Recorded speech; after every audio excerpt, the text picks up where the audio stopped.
O Colexio de Odontólogos e Estomatólogos de Lugo celebrou a súa patroa Santa Polonia no transcurso dunha xornada que rematou cun acto de recoñecemento aos e as profesionais da provincia logo dunha sesión científica sobre saúde oral. O deputado de Medio Ambiente Carlos López participou na entrega de distincións, insignia de prata ás persoas que cumpriron 25 anos de profesión, douro ás que levan 35 anos de exercicio e a 2 profesionais que recibiron a homenaxe dos seus colegas por mor da súa xubilación.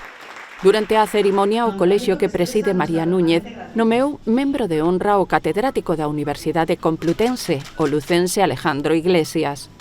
Enhorabuena.